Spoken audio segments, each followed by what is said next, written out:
입니다. 주님의 이름으로 축복합니다. 제 참 이 가정의 달은 이런 모양으로 마음이 따뜻하다는 이런 생각이 되고요. 우리가 이 가정의 달에 서로를 돌아보고 자신을 점검할 수 있는 그런 기회가 되면 좋겠습니다. 따라서 한번 해보겠습니다. 내가 그라. 내가 그라.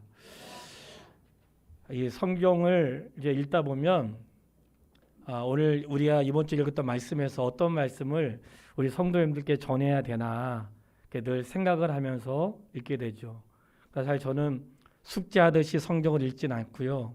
늘 말씀드리지만 생명의 양식으로 말씀을 읽습니다. 그리고 목사가 설교하기 위해서 성경을 읽는 게 아니고 먼저 나에게 주시는 그분의 말씀으로 읽고 저의 역할이 하나님의 말씀을 잘 전달하는 것이니까 그런 본문을 통해 어떤 말씀을 전해야 될까 하는 것들을 살펴보게 돼요. 누군가 성경을 66권의 말씀을 읽을 때 어디부터 읽어야 되냐고 하냐고 물어보면 대부분 창세기부터 읽으라고 하거든요. 그러나 성경을 조금 이렇게 이해하시는 분들은 성경을 어디서부터 읽어야 되냐고 얘기할 때 요한복음을 읽으십시오 이렇게 얘기를 해요. 왜냐하면 요한복음은 이 사복음서 가운데서도 예수님이 누구신지 가장 잘 말씀하고 있기 때문에 그래. 모든 성경이 다 주님을 말씀하고 있지만 특별히 요한복음은 예수님이 누구신지를 잘 말씀하고 계세요. 그래서 우리가 요한복음 어렵지 않기 때문에 우리가 또 요한복음을 읽고 있고 요한복음을 통해서 예수님이 내가 누구다 이렇게 하신 말씀들을 보면서 예수님이 내가 누구인지 자기가 자신을 드러내시고 또 내가 하나님의 아들로 어떤 일을 하고 있는지 말씀해 주셨거든요. 이 말씀이 왜 우리에게 중요하냐면 예수님도 이 세상에 오실 때 거저 왔다 그냥 가신 게 아니고 뭔가 이유가 있어서 오셨고 그리고 그 이후에 그 하나님의 보내신 뜻을 잘 이루고 가셨거든요. 그렇다면 우리 인생도 그냥 저절로 난 게 아니고 이 땅에 하나님이 보내셨고 우리가 살아가려 분명한 이유가 있다고 말씀을 하세요. 근데 내가 누구인지 모르고 살면 방향이 흐트러지는 거예요.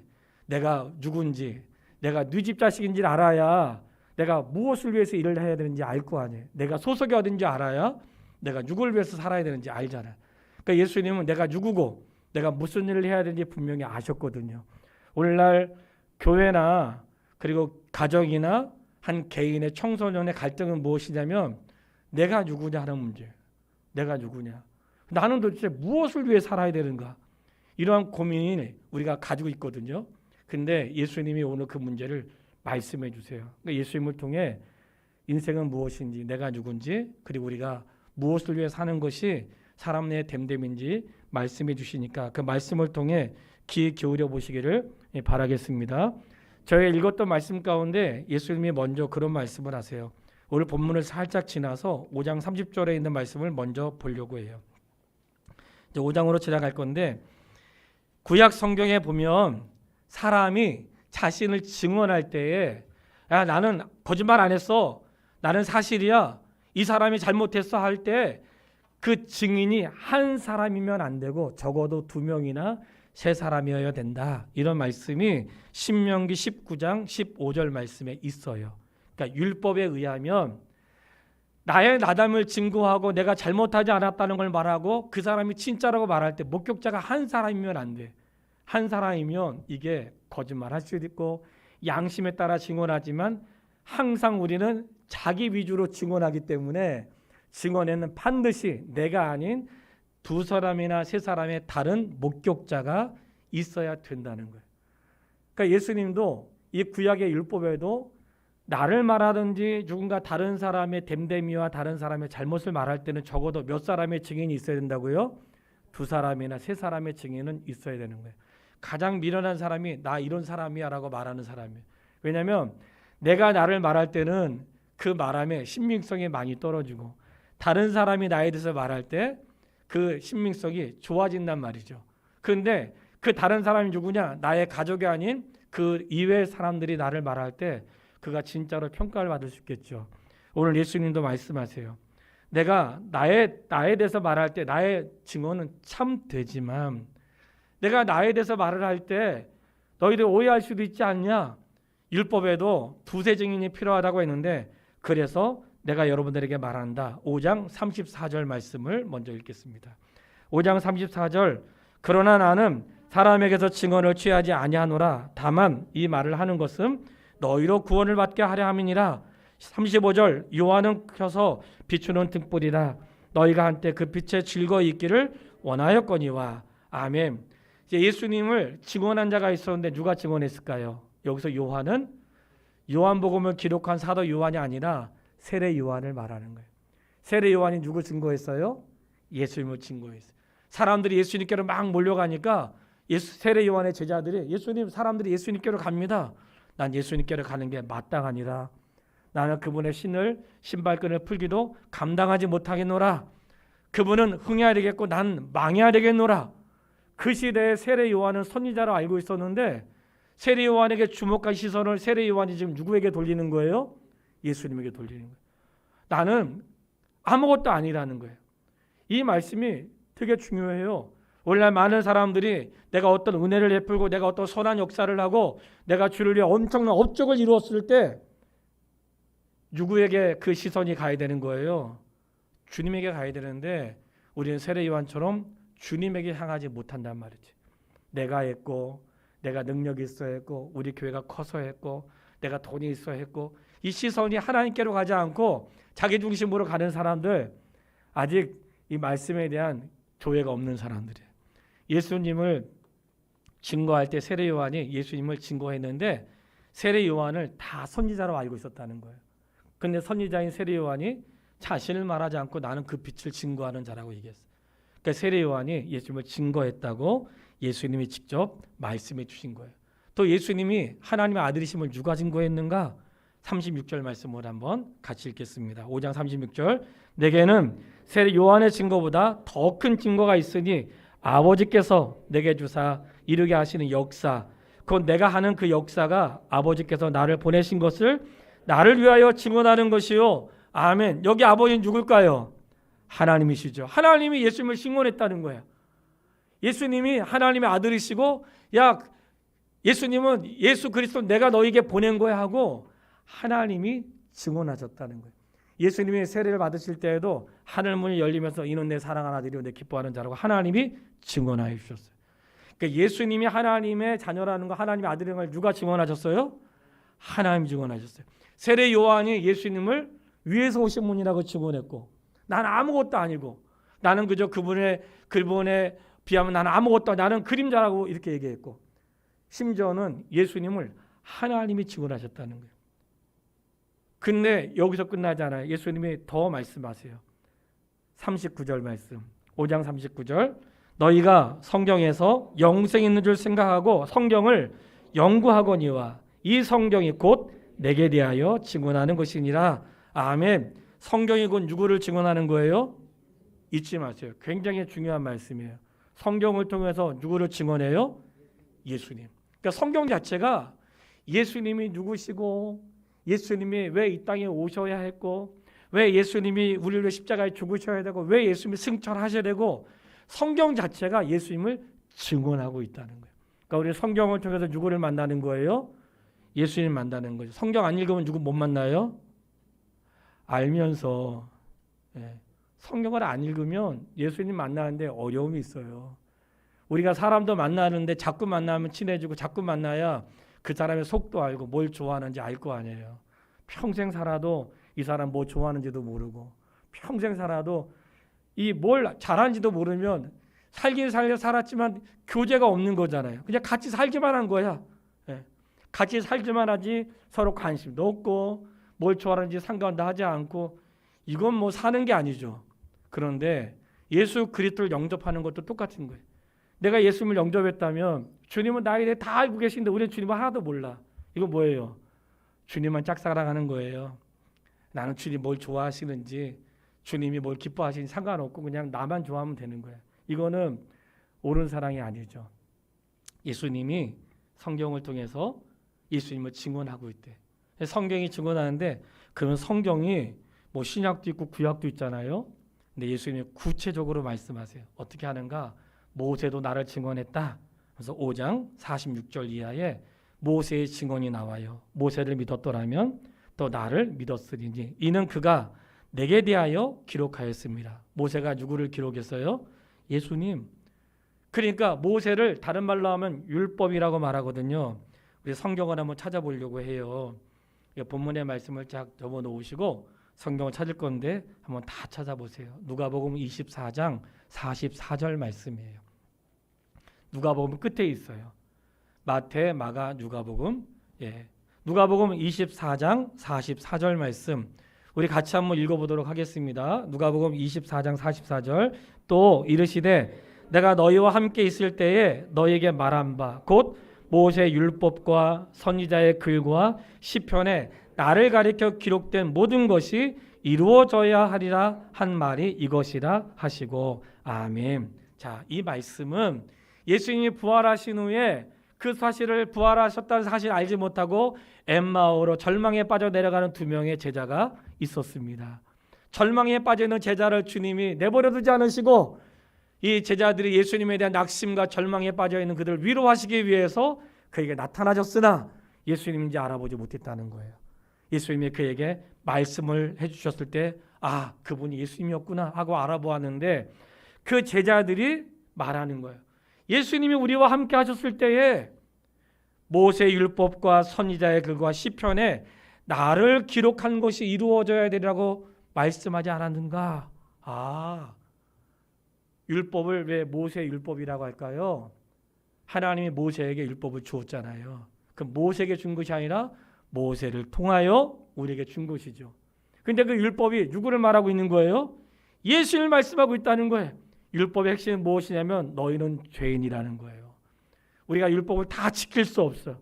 성경 66권 다 지킬 수 없어요. 여러분 66권 다 지키라고 주신 거 아니에요. 죄가 무엇인지 우리에게 알려주시는 거예요. 그리고 이 많은 죄가 그리스도 예수 안에서 해결되었다는 것도 말씀해 주신 거예요. 이게 바로 율법을 통해 예수님을 소개했다는 거예요. 그리고 구약에는 수많은 선지자들, 구약에서 하나님의 말씀을 전한 자들을 선지자라고 하는데 그 선지자들이 다 누굴 얘기했는가? 선지자들이 예수 그리스도를 증언했다는 거예요. 앞으로 오실 예수님이 어떤 분인지, 그분이 하나님의 아들이시고 그분이 왜 고난을 받아야 되는지, 아니 구약의 선지자는 오지도 않은 예수님을 그렇게 증언했다는 거예요. 구약의 마지막 선지자가 누군가? 바로 세례 요한인 거예요. 시편의 기자들, 인생의 희노애락, 생사화복 이런 시편에 가득 기록되어 있는 시편에 있는 기자들도 누구를 증언했는가? 바로 예수님을 증언했다는 거예요. 자, 이렇게 성경이 예수님을 증언하고 있어요.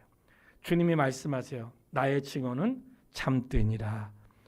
나의 증언은 참되지만 스스로 말하지 않고 나를 증언하는 자들이 있으니 세례 요한이 먼저 예수님을 증언했고 심지어는 하나님께서 예수 그리스도가 하나님의 아들이고 내가 보낸 자라고 증언하시고 성경을 통해 증언하셨는데 율법과 선지자들과 시편의 기자들을 통해서 그리고 그 이후에 사도들을 통하여 예수님이 하나님의 아들이심을 증언했다고 그랬어요. 자, 예수님의 증언이 왜 중요할까요? 예수님의 증언이 중요한 것은 우리는 성경을 통해서 성경 66권을 다 하나로 모으면 집약되는 말씀이 있다는 걸 다 알고 있어요.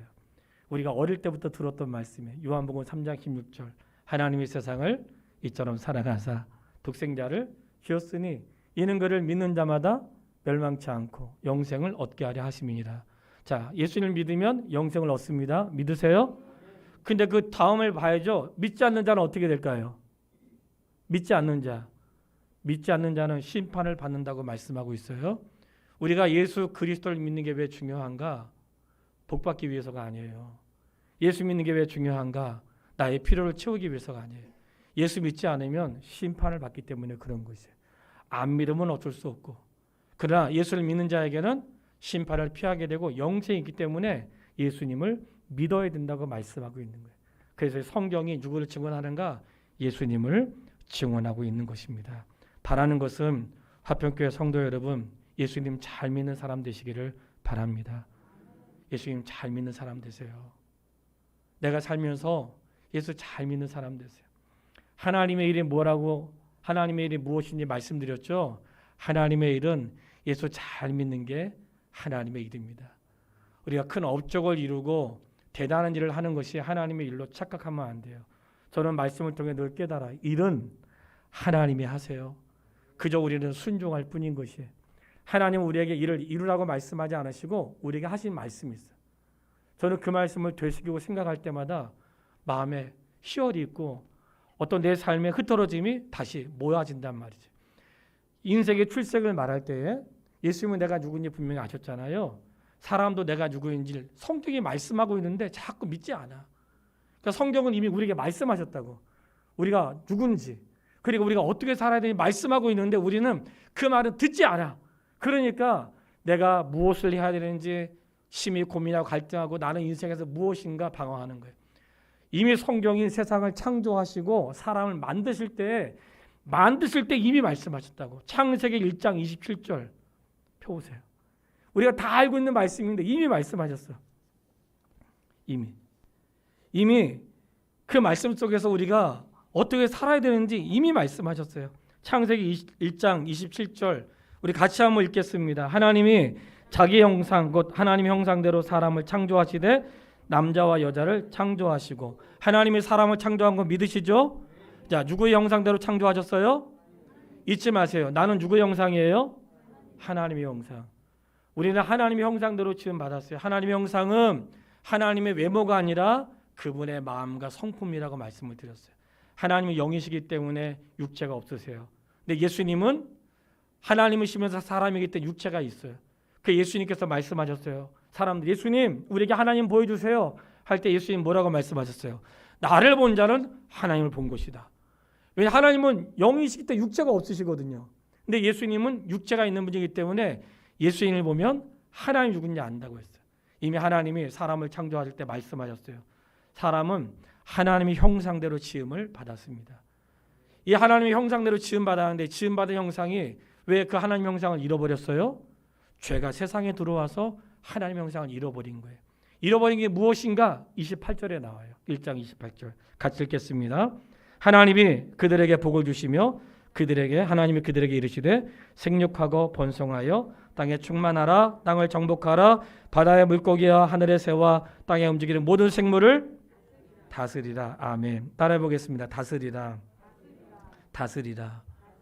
하나님 우리에게 주신 거 한 가지예요.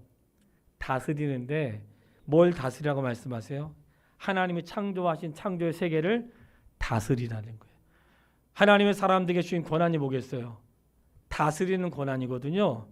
근데 다스려라고 했는데 다스림을 받으면 되겠어요? 안 되겠어요? 다스림을 받는 것 자체가 타락한 이후에 우리가 다스림을 받기 시작한 거예요. 하나님을 경외할 때에는 다스렸어. 새들도 다스렸어. 짐승도 다스렸어요. 아담이 모든 동물들의 이름을 다 지어주었어요. 신기하죠? 사자를 보고 사자라고 말했어. 우리는 야 정말 사자처럼 생겼잖아요. 하나님의 영으로 충만할 때 아담이 사자를 사자라고 하고 이름을 각자 지었다고 했잖아요. 왜 지었을까요? 하나님의 영이 그 속에 있으니까 하나님이 하고자 하는 일을 그가 하는 거예요. 그러니까 우리가 죄를 짓기 전에는 하나님의 사람이기 때문에 하나님의 형상이 우리 안에 있으니까 하나님의 영이 내 안에 계신단 말이죠. 그러니까 내가 무엇을 하든지 하나님이 기뻐하시는 일을 하는 거예요.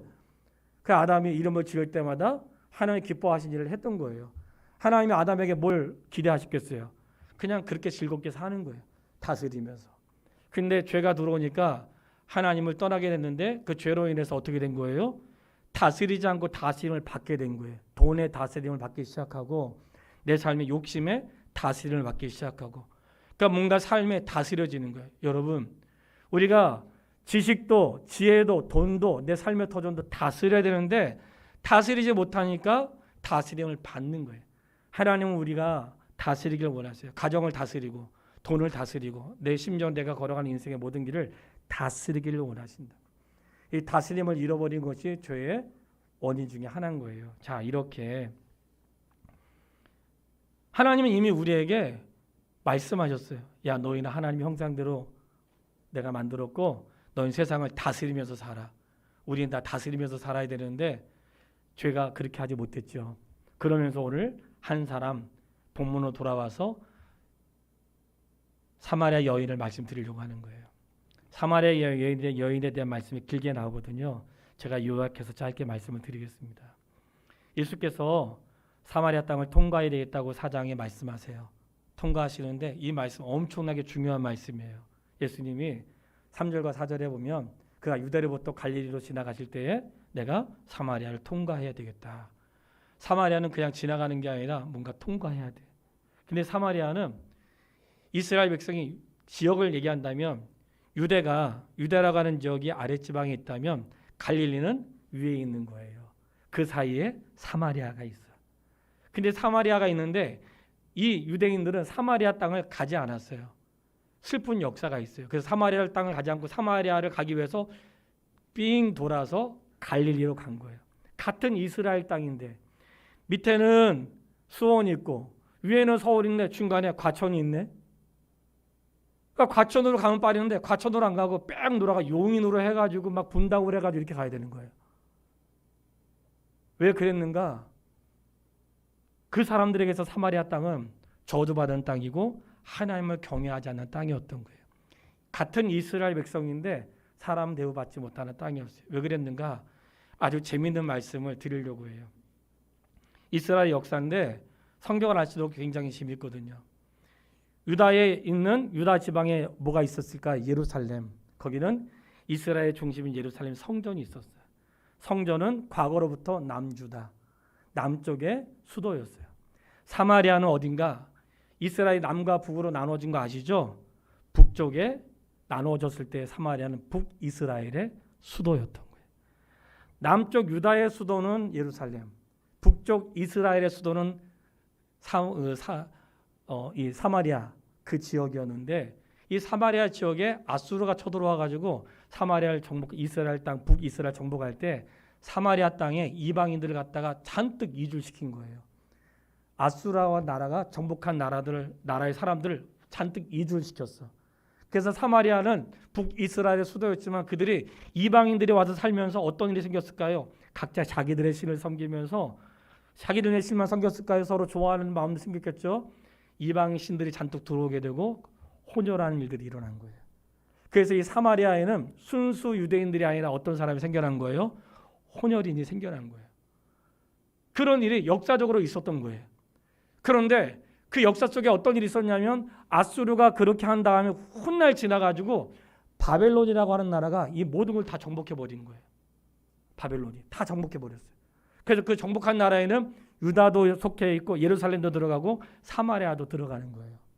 근데 맨 마지막에 아주 하나님의 은혜 가운데 바벨론으로 정복한 그 나라에서 훗날 바사 제국이 생기면서 이스라엘 백성들을 자기 땅으로 돌려보내요. 큰 은혜를 입었죠. 바벨론에서 예루살렘으로 온 거야. 왔어요. 왔는데 와가지고 한 게 뭐예요? 성전을 짓는 일이었어요. 성전을 짓는 일에 자 여러분 우리가 성전 짓는 일에 동참합시다 막 참여하겠죠. 사마리아 사람들은 참여했을까요? 안 했을까요? 제가 이 질문한 내용을 보면 다 눈치채셨죠? 네. 참여를 하고 싶었으나 못하게 했어요.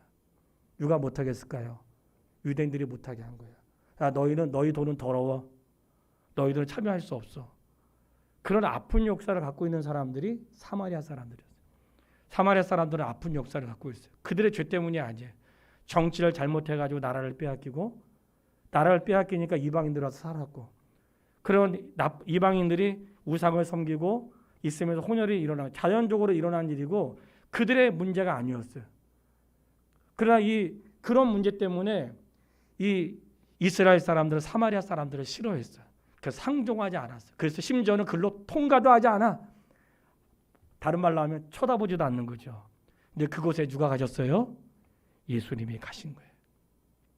예수님이 가신 곳은 이미 그 땅에 살고 있는 사마리아 사람들 자체가 이스라엘과 백성들로부터 큰 상처를 입고 있는 사람들이고 우리도 하나님을 경외하는 백성인데 하나님을 경외하지 않는 자처럼 오해 속에 절망 속에 사는 사람이었어요. 그렇게 상처 입은 사람 가운데 더 아픔이 있는 한 여인을 만나신 거예요. 그가 바로 수가성이라고 하는 곳에 사는 여인이었어요. 이 여인의 이름이 사마리아가 아니고요. 사마리아는 지역에 있는 거고 사마리아는 지명이고 그 지명에 수가성이라고 하는 그 중에 한 여인이고 그 여인의 이름은 나와 있지 않아요. 이 여인을 어디서 만났어요? 우물가에서 만나신 거예요. 그러니까 예수님은 그 사람들이 통과하고 상종하지도 않는 그곳에 가셨고, 그곳에 가셔서 그 상종하지 않는 사람들 중에서도 바닥 같은 인생을 살고 있는 한 여인의 우물가에 오시는 걸 아시고 우물가에서 그 여인을 만나신 거예요. 그 여인이 우물가에 온 시간은 뜨거운 낮 시간이었고, 낮에는 너무나 뜨겁기 때문에 사람들이 다니지 않는 시간이었어요. 사람들은 아침 일찍 물을 길러 가거나 아니면 시원할 때 물을 길러 가는데, 이 여인은 왜 뜨거운 낮에 갔는가? 사람들의 낯을 피하여 간 것이고 사람들과 좋은 관계 속에 있는 사람이 아니었던 거예요. 그가 예수님을 만났던 거예요. 우물가에서 만났는데 이 여인에게 예수님이 아주 귀한 일을 하죠. 나에게 물을 달라고 하세요. 예수님이 떠먹으시면 되잖아요. 근데 그에게 물을 달라고 하셔요. 여인이 말을 했습니다. 당신은 유대인인데 왜 나에게 말을 것입니까? 이렇게 얘기했죠. 유대인들은 말을 하지 않으니까. 근데 당신은 유대인인데 왜 나에게 말을 것입니까? 그때 예수님께서 말씀을 하세요. 요약해서 말씀을 드리는 거예요. 내가 누군지를 알았더라면 오히려 너가 나에게 물을 달라고 했을 것이다. 나는 너에게 물을 줄 수 있는데 어떤 물인가? 영원히 목마르지 않는 물을 줄 수 있는 자다. 이렇게 말씀을 해요. 그때 여인이 주여 나에게 그 물을 주십시오. 그런 스토리가 이어진 거예요. 여인이 나에게 그 물 주세요. 이 물 뭘까요? 여인이 말한 물은 제발 나로 하여금 이 뜨거운 시간에 여기 물 길러 오지 않도록, 물 길르지 않고 살아갈 수 있도록 좀 해주세요. 이런 거거든요. 그렇게 고단한 여인을 만나셨던 거예요. 그 여인을 만났는데 예수님을 가만히 보니까 예수님이 뭔가 좀 능력 있고 크신 분 같아요. 그래서 여인이 말했어요. 우리는 이 야곱으로부터 물려받은 물을 우리가 먹고 있는데 당신은 야곱보다 더 크십니까? 나는 야곱보다 훨씬 크니라. 그렇게 말씀하시면서 대화가 이어진 거예요. 그랬더니 이번에 예수님이 말씀하세요. 너에게 남편이 있느냐? 남편을 데려오라고 얘기를 해요. 저는 남편이 없습니다. 얘기했더니 뭐라고 해요? 예수께서 너가 남편이 없다고 하는 말이 맞다. 너에게 지금 남편이 5명이 있고 지금 있는 남편도 너의 남편이 아니다. 우리가 이 정도만 보면 이 여인이 어떤 인생을 살았는지 짐작할 수 있단 말이죠. 짐작. 자세는 알 수 없지만 짐작할 수 있어요. 저는 여기서 우리 성도님들께 꼭 드리고 싶은 말씀이 있어요. 예수님이 만난 여인은 거룩한 여인이 아니고 성경 잘 아는 박식한 자가 아니라 주를 위해 사는 자가 아니고 그 시대에 절망에 빠져 있는 사람들 가운데서도, 절망에 빠져 있는 사마리아 땅 가운데서도 더 절망스러운, 뭔가 사람들의 낯을 피해야 되는 한 여인을 만나신 거예요. 그 여인을 만났는데 그 여인의 부끄러운 과거를 예수님이 아셨어요. 들춰내신 거예요. 그리고 너에게 있는 남편은 지금도 진짜 남편이 아니다. 도대체 이 여인은 어떤 일로 살았을까? 음란한 여인일까? 아니면 그가 사람들로부터 버림받아가지고 이게 다른 사람의 집에 가서 살 수밖에 없는 상황이 됐는가? 아무도 성경에 말을 하고 있지 않기 때문에 상상하는 것을 금지하고 있어요. 다만 정말로 힘들고 어렵게 사는 여인이 분명해요. 그때 예수님께서 말씀하시는 거죠. 저는 이 말씀 속에 어떤 뜻이 포함되어 있냐면, 너가 마시는 물은 늘 목마르지만 내가 너에게 주는 물은 영원히 목마르지 않을 것이다. 나는 너에게 영원히 목마르지 않는 물을 줄 수 있는 사람이야 하는 것들을 말씀하셨고, 너가 많은 남편들을 만났지만 지금 있는 남편도 너의 남편이 아니고, 너가 수없이 너의 인생을 맡기고 안식하려고 하고 했지만 되지 않았지? 바로 내가 너의 남편이 될 수 있다. 바로 내가 너의 인생의 안식처고 내가 바로 너의 삶의 터전이다 하는 것들을 그 여인에게 암시하고 있는 거예요. 그랬더니 이 예수님이 자신의 과거를 다 알고 있는 거예요. 우리가 요한복음 읽다 보면 그런 말씀을 읽을 거예요. 예수님은 사람들의 증언을 필요하지 않으시고 사람들이 다 알고 계신다는 거예요. 이 말씀 속에는 뭐예요? 나에 대해서도 다 알고 계시는 거예요. 다. 우리는 설명하자는 모르죠.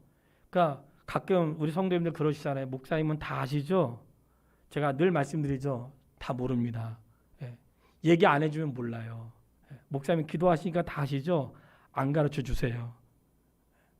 그러니까 개인적인 일이 있을 때 말씀을 해야지만 전 알 수 있어요.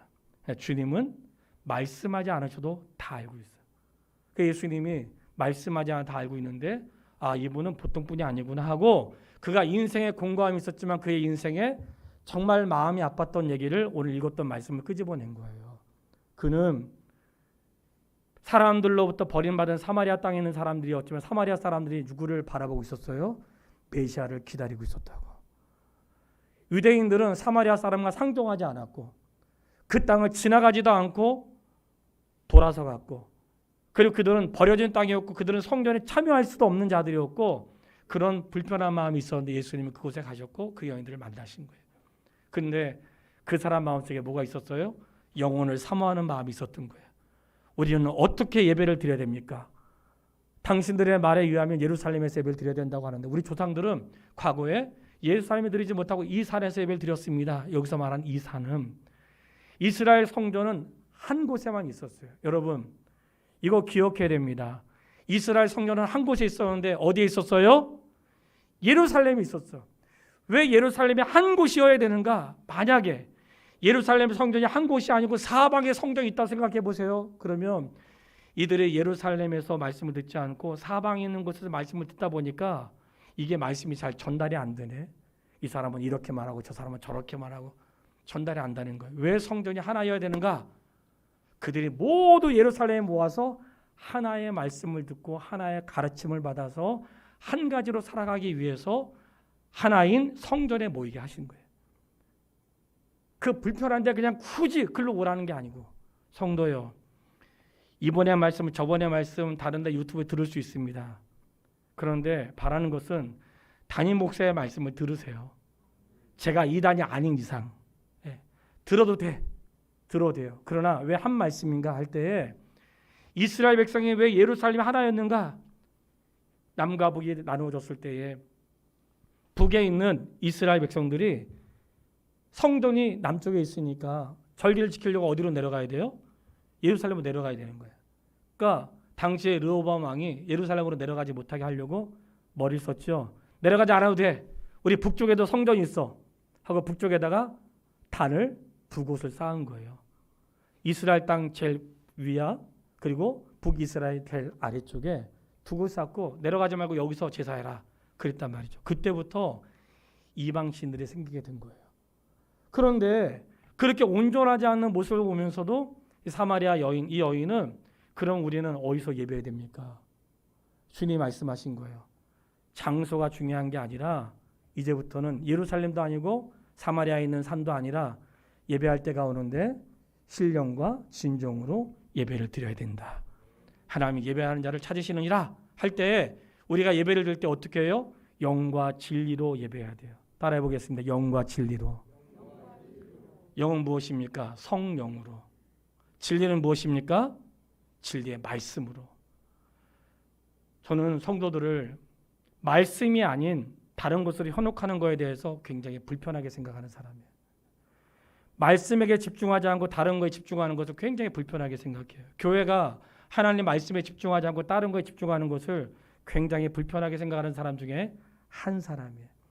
예배는 어떻게 드리는가? 장소가 아니라 영과 진리로 드리는데 왜 영과 진리일까요? 하나님은 영이시니 육체로 드리지 말라는 거야.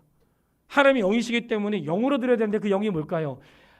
성령이 내 안에 계시니까 아담이 하나님의 영으로 충만할 때 하나님의 말씀대로 사는 거예요. 하나님의 충만하지 않으니까 하나님과 뜻과 반대되는 삶을 살았죠.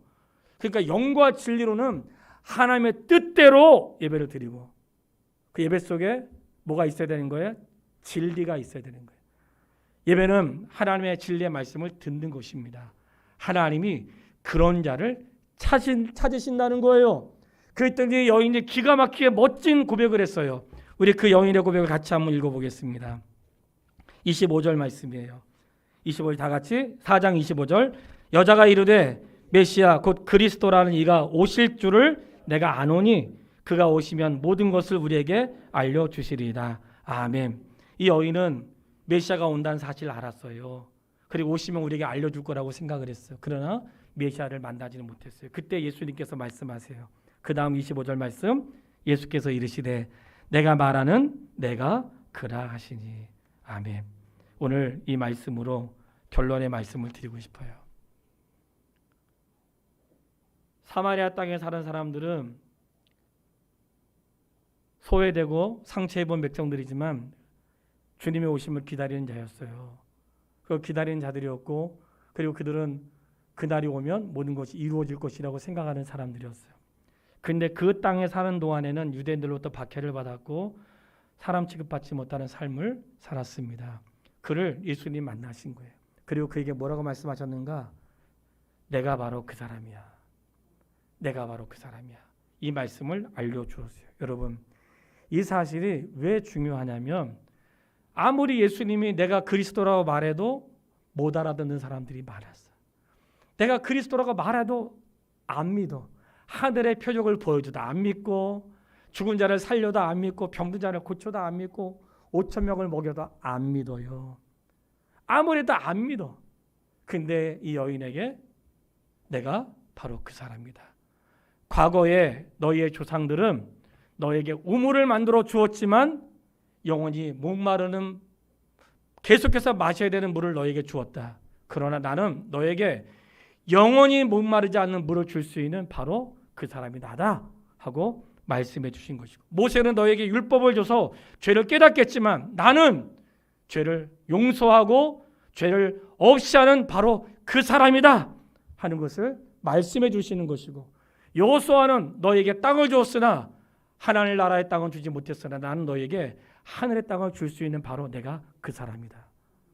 솔로몬은 성전을 지었으나 육체의 성전을 지었을 뿐이고 영원한 성전은 지을 수 없었으나 내가 바로 그 성전이다 하면서 내가 그라고 말씀하는 거예요.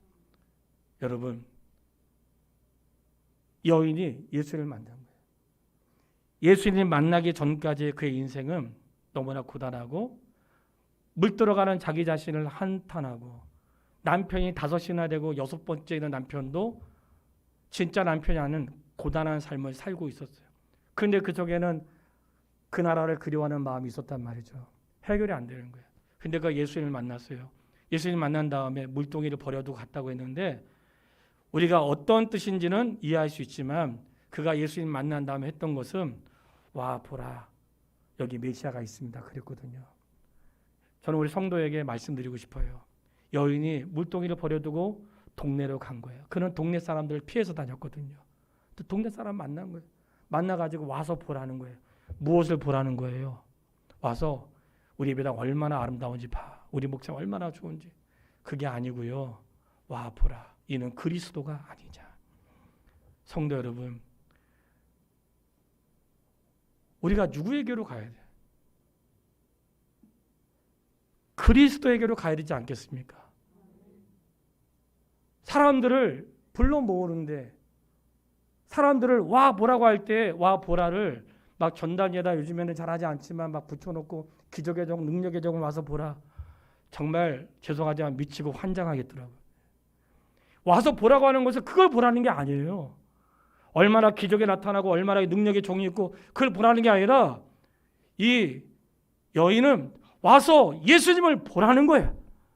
우리는 끊임없이 목마른 인생을 찾았으나 영원히 목마르지 않는 그분이 나를 만났다는 거예요. 우리가 어디서 예배될지 몰랐지만 성전시 그분을 내가 만났다는 거예요.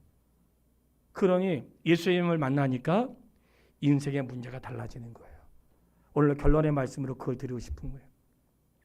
예수님 만나면 인생의 문제가 달라져요. 내가 예수님 만나기 전에는 목마름이 내 삶의 문제였고, 가족의 어떤 남편의 없음, 부재, 그 내 삶의 무거움, 자녀들의 속상함, 내 삶에 내가 어떻게 살아야 할지 몰라. 우리가 예수님에 대한 확고함이 없기 때문에 그래요. 예수님 만나잖아요. 그거는 진짜 중요한 문제가 아니게 돼요. 내 삶에 정말 중요한 문제는 내가 아니고 나를 만나주신 그분이세요. 이 여인이 예수님 만나기 전까지는 늘 삶의 중심에 나는 왜 이렇게 살아야 돼? 우리 땅은 이렇게 어려워. 우리 땅은 사마리아 땅이야. 하필이면 여기 태어나가지고 그러지 않았을까 싶어요. 하필이면 이 많은 나라 가운데 이렇게 가난한 나라에 태어나가지고, 이 많은 사람들 가운데 이 집에 태어나가지고 엄마가 불평이 있을 수 있어. 그리고 심지어는 남편도 그냥 왜 6명한테 되는데 나는 몰라. 근데 그 삶에 온통 삶의 문제가 자기의 근심과 걱정과 유대인과 상종하지 않는 것들로 가득 차 있었는데, 예수님이 너의 인생의 문제를 해결할 자가 바로 나라는 것을 여인이 알게 된 거예요. 너는 끊임없이 마시는 물을 찾지만 나는 너에게 목마르지 않는 물을 줄 수 있고, 너는 그런 너의 삶의 안식처를 찾고자 남편을 만났지만 내가 너의 진짜 안식처가 될 수 있고, 진짜 그분을 만난 거예요. 만나고 나니까 삶의 질서가 달라지고 인생의 문제가 해결되면서 그가 내가 그라고 했을 때 내가 그는 누굴까요? 그는 예수 그리스도이십니다. 사랑하는 여러분, 내 삶의 모든 문제의 근원을 해결할 수 있는 분 예수 그리스도. 내 삶의 영원한 갈증을 해결할 수 있는 분 예수 그리스도. 무엇이 우리의 목마름을 해결할 수 있겠어요? 무엇이 우리의 욕심과 무엇이 우리의 높아짐과 무엇이 내가 하고자 하는 것들을 해결할 수 있겠어요? 없어요. 해결할 수 없어. 우리가 예수 그리스도를 만나지 않으면 해결할 수 없어. 그런데 예수님 만나니까 해결이 되는 거예요. 어떻게 해결됐는가? 여인이 인생의 문제가 자기에게서 예수님에게로 바뀐 거예요. 예수님을 보세요. 예수님이 나에 대해 다 알고 계세요. 내가 말하지 않은 나에 대해 다 알고 계신 분이에요. 이게 뭘까요? 예수님은 나에 대해서 다 알고 계셔도 나를 사랑하는 분이십니다. 나에 대해 다 알고 계시지만 나를 위해 죽으신 분이세요. 우리는 자기의 부끄러운 거 감추고 싶고 내가 어떻게 살아야지 감추고 싶고 뭔가 나의 허물을 감추고 싶잖아요. 주님은 다 아시는 거예요. 다 아시고 그 여인을 우물가에서 만나신 거라고. 여인은 예수님을 만난 거예요. 여기서 예수님 만난 것은 그저 나를 부유하게 하는 분을 만난 게 아니라 메시아를 만난 거예요. 그가 고백했다. 내가 그리스도를 만났다는 거예요. 동네 사람들이 와서 예수님 만났어요.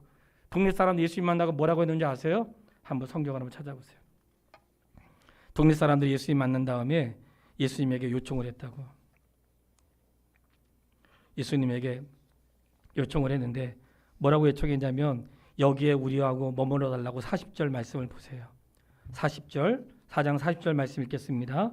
사마리아인들이 예수께 와서 자기들과 함께 유하기를 청하니 거기서 이틀을 유하시매. 예수님 만나니까 예수님 제발 저희들에게 좀 들어와 주세요. 예수님이 그들에게 들어가셔서 있었어요. 그리고는 그가 예수님의 말씀을 듣고 41절 42절인데 예수의 말씀으로 말미암아 믿는 자가 더욱 많아 그 여자에게 말하되 이제 우리가 믿는 것은 내 말로 인함이 아니니 이는 우리가 친히 듣고 그가 참으로 누구로 알았어요? 세상의 구주신 줄 알미라 하였더라. 아멘. 오늘 결론의 말씀이에요. 예수님을 누구로 아셨어요? 세상의 구원자로 알게 된 거예요. 예수님을 내가 만났을 때 예수님을 누구로 만나느냐가 중요해요. 예수님은 우리의 구원자이십니다. 그래서 내가 그라고 말씀하는 거예요. 내가 너의 인생에 무엇이든지 나는 너의 인생의 문제를 해결할 수 있는 내가 바로 그야. 너의 죽음 문제 내가 해결할 수 있는 바로 내가 그고 하나님이 너를 위해 보낸 그 사람이 바로 나야. 영원한 천국이 바로 나를 통해 가는 거야. 바로 그 중심에 예수 그리스도가 있는 거예요. 그래서 그들의 고백을 보면 이 사마리아 여인이 예수님 만나서 예수님을 통해 뭐라고 고백했다고요? 이는 그리스도가 아니냐. 그를 메시아로 알았다고.